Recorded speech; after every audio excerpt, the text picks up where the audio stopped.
Hi, folks. Welcome to the Santa Clarita Valley Signal Leadership and Business Solutions podcast. My name's Paul Raggio. And I am Lisa Raggio, and we are with One True North Leadership and Business Coaching Solutions. We are so proud to be partnering with the Signal to be providing regular webcasts for you in regards to talking to community leaders and learning from them. So we're here today, tomorrow, and the future to help you find your way. And we're very excited that today we're going to be talking to a reputable leader in our community, Sharlene Duzick, and going to have a very good conversation on everything leadership. So stay tuned. But before that, Paul's going to make a quick announcement. Yeah, we would like you to take advantage of what we call the business health checkup. It's your opportunity to sit with Lisa and me, and we'll send you a questionnaire, and it explores multiple areas in your business, but it's an opportunity to sit down and we talk through each of those areas and maybe some problem areas that you would like to share with us. But we'll help you either way. It's free, doesn't cost anything, and you'll walk out of there with some value. Lisa, do you want to introduce our guest? I do. I'm very excited to be introducing Sharlene and read her background. I know early on, months ago, we connected on LinkedIn, and she always posts these positive posts, so they're very intriguing, and you want to learn more. And then if you look at her background on LinkedIn too, you'll see such great testimonials and positive praise for Sharlene. So with that, I want to tell you about her background. So Sharlene became active in the nonprofit sector to have a positive impact on the welfare of those in Santa Clarita wherever possible early on in life. As a former Miss Santa Clarita and intern for Los Angeles County Supervisor Mike Antonovich, her service took the form of volunteering and fundraising for organizations such as Single Mothers Outreach, the Chamber of Commerce, YMCA, Students Off and Running, and more. In 2019, Sharlene served as the manager at large for JCI Santa Clarita, helping support the executive team. She also serves as a member of the William S. Hart School District, Bond Measure SA Oversight Committee, and sits on several local boards and committees such as the Wish Education Foundation, Next SCV, College of the Canyons Alumni Committee, and College of the Canyons Foundation Board. In 2020, Sharlene served as JCI Santa Clarita's 23rd president. Presently, she is further serving the Santa Clarita chapter as this year's JCI California 94th president. Her quote that she lives by is, "The meaning of life is finding your gift. The purpose of life is giving it away." And we couldn't agree more. So Sharlene, welcome. Oh, thank you. It's a pleasure to be here, and it's exciting to talk about some of the things that we are going to address today, for sure. Well, Paul and I always start everything with why, and the question of start with why, and why is leadership so important to you? You know, I think that we are all, you already heard in my quote, the meaning of life is finding your gift. The purpose of life is giving it away. And there are a lot of individuals in this world that don't realize what their talents are, what their strengths are, that they have purpose, and that if you help them discover or at least unveil that or highlight it for them, they think it's something that's just, this is what I do. This isn't anything big. And I go, but what you do is so different from what everyone else does. It sets you apart. And a lot of the time in this world, we compare ourselves to other individuals and go, oh, I wish I had that, or I wish I could do that, instead of recognizing that we have a purpose, we have our strengths, we have these natural gifts and talents that we need to, capitalize on, use, and then those talents and those gifts are something that turn around and actually help support. So we're this big web of individuals that help each other, strengthen each other. And so that's why I think leadership is so important, because sometimes it takes that voice, that person to stand up and say, do you know how amazing you are? So let's plug you in here, here, here, and then bring this together and look at what we made together. And that to me is one of the most beautiful things about being in a leadership capacity, is really bringing out the best in other people. What a great response. Yeah. So, we know of your involvement in JCI and how important it has been to you, and you've been in leadership positions in JCI. So talk through some of the challenges you've had as a leader in JCI, and then a little bit about the direction of JCI in Santa Clarita. Well, you can talk to some of our members and they'll give you a funny response. They'll be like, Charlene's been a member of JCI for almost 20 years, right? And she wasn't a president until almost the very end, because I'm about to age out. I turned 40 this year. But the organization is built to develop our next generation of leaders, 21 to 40, by doing service and community learning skill sets through community action. So creating projects that are going to have an essential impact on where you live, work, and reside. And so in terms of leadership positions, number one, I think you always have to have those mentors in your world and in your life.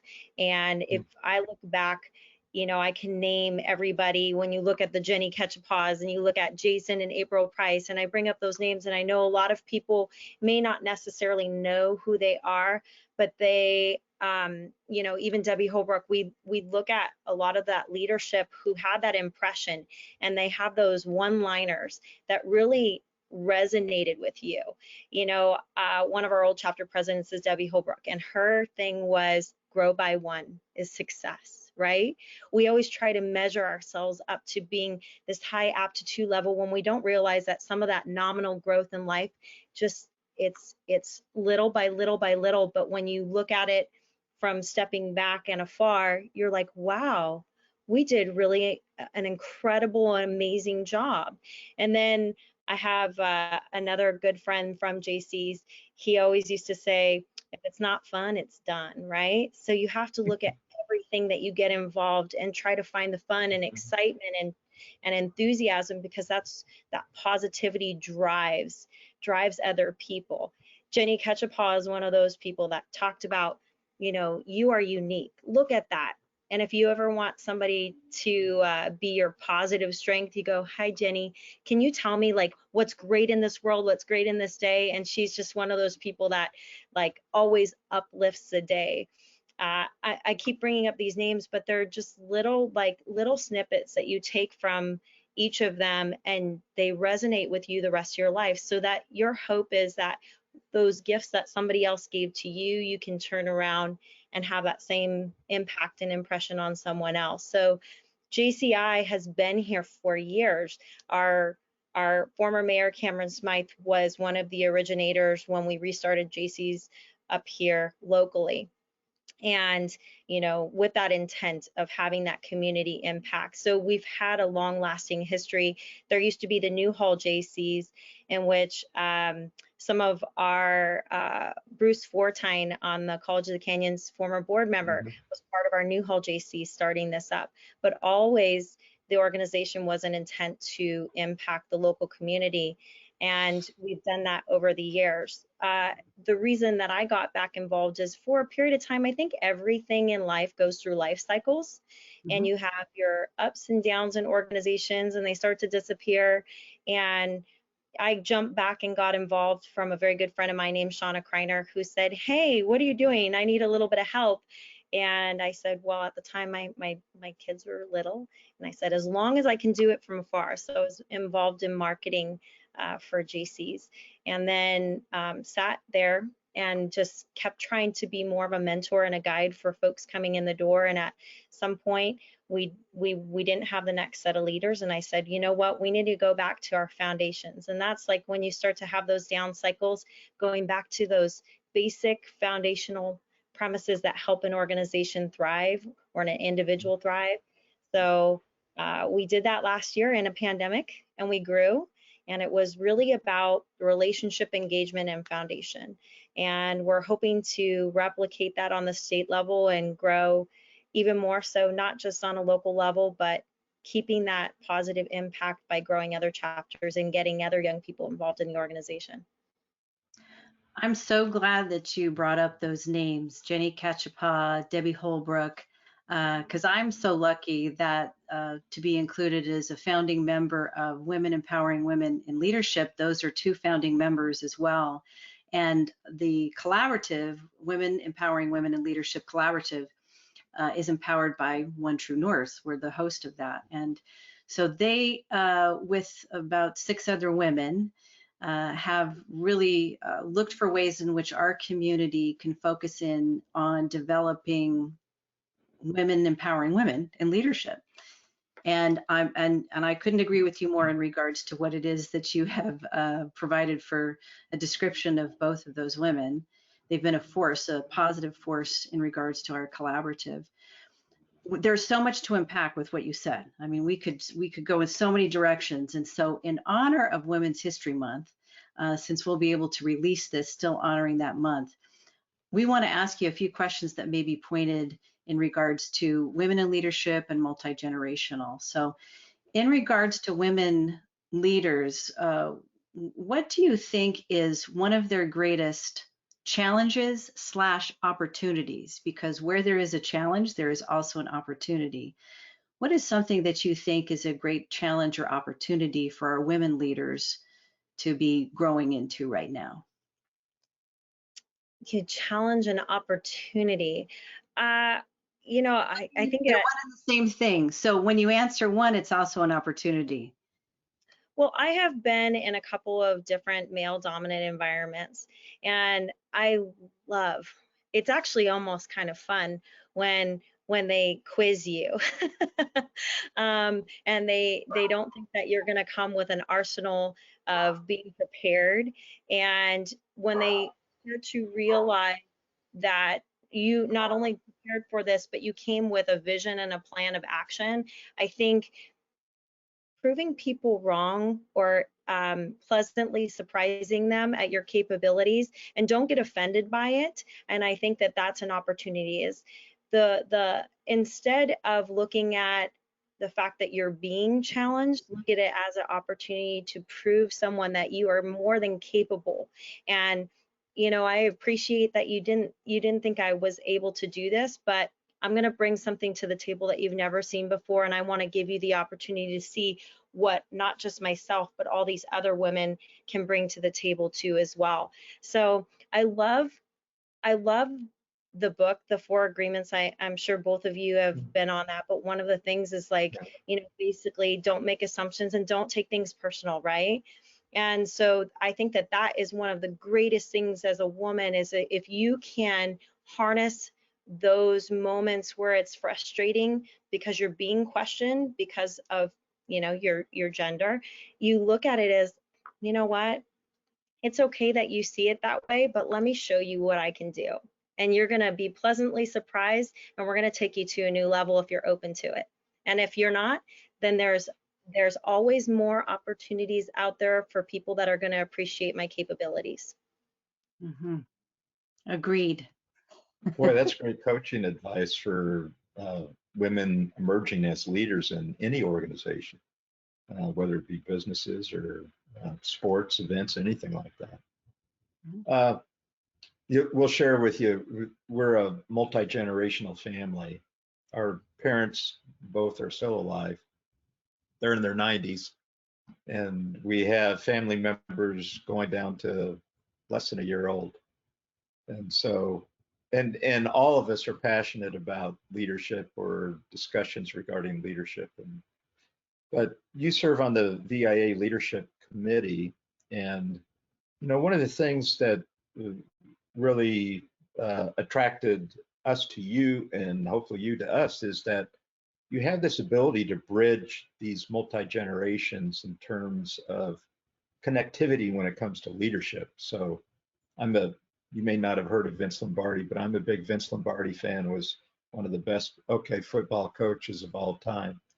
Yeah. And he always said, you know, everything is based upon the foundational elements, like what you talked about with JCI, is that you work on the basics, work on basic blocking, basic tackling, basic play movement before you start doing all the specialty type stuff. So leadership itself is really basic foundational principles. It's being able to communicate those to the multi-generations. So talk a little bit about that, because I know you're passionate about bridging this, what could be perceived as a gap? Well, I'll be candid with you. I was born in 1981. People go, "Oh, you're such a baby," and I go, "Yeah, well, the only thing is there are people that are younger than me, and there are people that are older than me." But being that cusper of that Generation X and Y, you see a little bit of the perspectives on both sides. The younger generation are very tech oriented, which we saw me struggle a little bit at the very beginning of this, but it's okay. I got it. And with the older generation, I will say that one of the things I've always appreciated is storytelling. And the reason I appreciate it is because you find your gems in those stories. You find how somebody impacted somebody else's life. You found out why they made changes or why they incorporated as a city. You find out the individuals that were your first council members, what were they passionate about? What struck a chord with them? Has that changed today? And one of the things that I've consistently heard from our older generation is, the younger generation, they are not listening, they're not respectful, they're not taking in our experience. And that, they can be correct. It's very hard to make a blanket statement because there are going to be some young people that do that, and there's going to be some that will embrace, having a mentorship and a guide.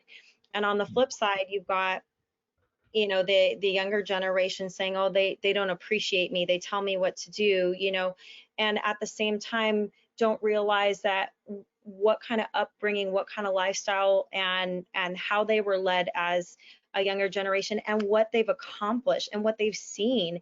And there's merit in a lot that's addressed on a regular basis. So it's coming between and trying to mesh those and show the appreciation for both sides of that spectrum, because there's so much beauty and understanding and embracing the wisdom of our trips and falls, right? I'm not going to tell you I'm perfect. I'm not. And I've made a lot of mistakes in my life. I think all of us have. And those are the most beautiful teachers. And being able to understand that from someone that's already been there is, history has a tendency to repeat itself. It really does. There's a lot of repetition. Does it mean it's always going to be that way? No, but the chance and likelihood is there. And then on the flip side, you have to embrace new vision. You have to understand, somebody might have grown up without a family, and they've had to make it on their own, and then they've come up with this new form of communication, or this is how they built their company, and it's a different type of culture. If we learn to not take things personally, and we learn to embrace each other's perspectives and values and differences, I think that we could get a lot more accomplished in this world. And so bringing those together and looking at that mentorship and guidance and being open to listening a little bit more than speaking, I think will help us. And I met Paul earlier, last year when I was reaching out to Rotary. And one of the reasons was, and I had mentioned this, is that a little bit of a selfish reason is that I'm aging out of JCs, but I really wanted to build that bridge of continuity between always having that mentorship. And if they are organizations that are trying to create positive change and impact, what a great way to start that relationship and that mentorship. Mm-hmm. Agreed. As we come to in the next few minutes, unfortunately, this conversation coming to a close, because it sounds like this is one of your favorite subjects too, and I know it's ours, so we could stay talking about leadership forever. What's coming top of mind as you're talking is, what would your current day Sharlene say to your 21-year-old self as she embarks on a journey of leadership? Stop being What emotional. advice would you give her? Stop being emotional.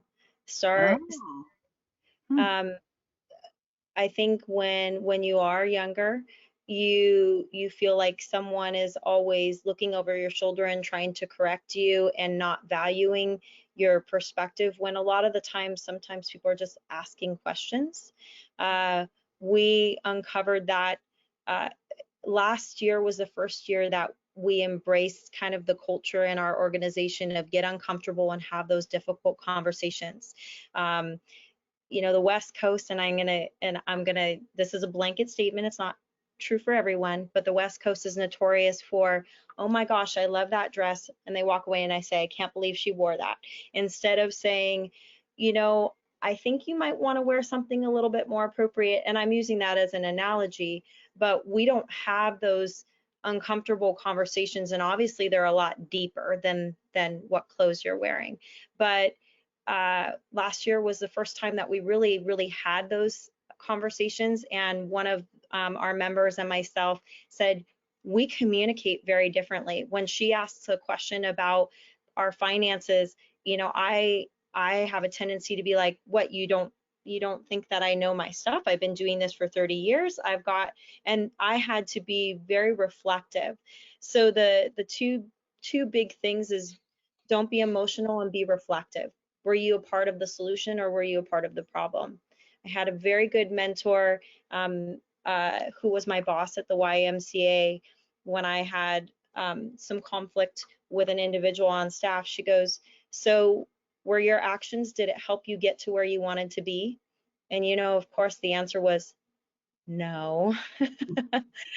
So when you have that opportunity to not take things personally and be reflective, did you contribute to the result that it's ended in? You know, are you proactive or are you reactive, right? Yeah. Yeah, we talk Great. about the difference between being reactive and responsive. And responsive comes from that root word of responsible. So, and with that, as you said, is reflection, the power of reflection. And Paul knows part of every coaching session that we have, in fact, the second thing on the agenda after we have clients talk about what's top of mind is to reflect and to share their reflections with us in the last week or so on what they consider to be an achievement, what's a learning, and where are they focused now. So we're with you on that. Yeah, that's such an important point, you know, especially in terms of aspiring leaders. Emotional intelligence is critical to your success as a leader. And the first step in emotional intelligence is self-examination and reflection. It's your ability to really look at yourself and the impact that you may make. And then I want to tie it to something else that you had said, Sharlene, about storytelling. The most effective communicators are ones that can tie their most significant points to a story, because the story is remembered more than anything else by followers. So your ability to weave a story into those things that are critical to whatever achievement or goal that you're trying to establish and achieve becomes really important. And it's truly one of the best things you can do in terms of communication is be able to weave something into a story, because it's going to be remembered much better.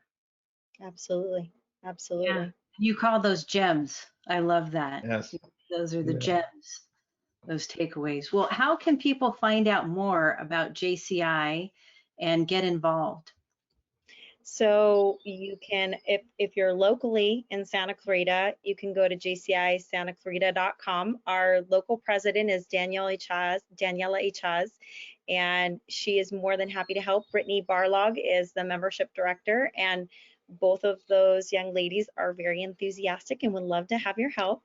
If you are not locally and you're watching this, you can go to California JCs, which is JAYCS.org, and put in an inquiry, and we definitely will get back to you and direct you to a chapter that's in your area.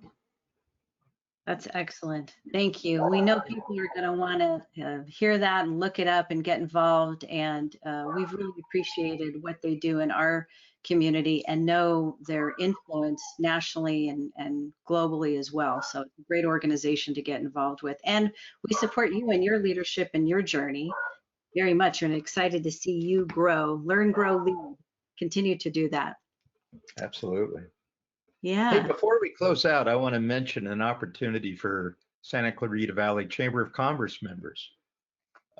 April 9th, I host the Small Business Roundtable with Paul Butler, who's the co-owner of New Leaf Training Development.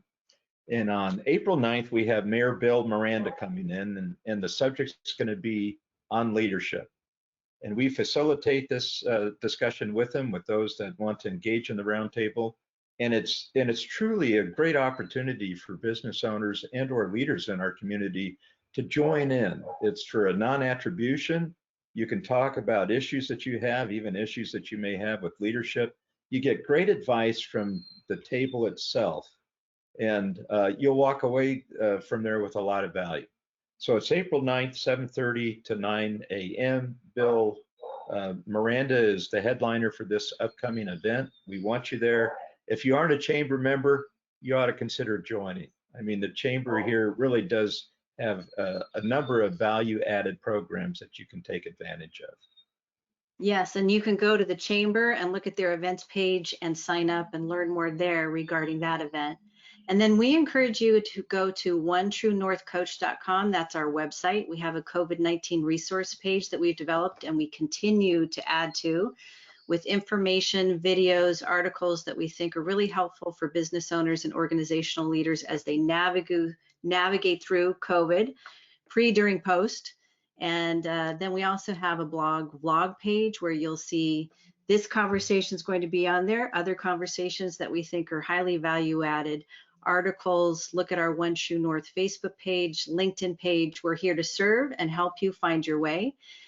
So we look forward to seeing you next time. And Sharlene, thank you again so much. Great conversation with you. All the best. And we look forward to seeing you in person soon in the near future. Thank you.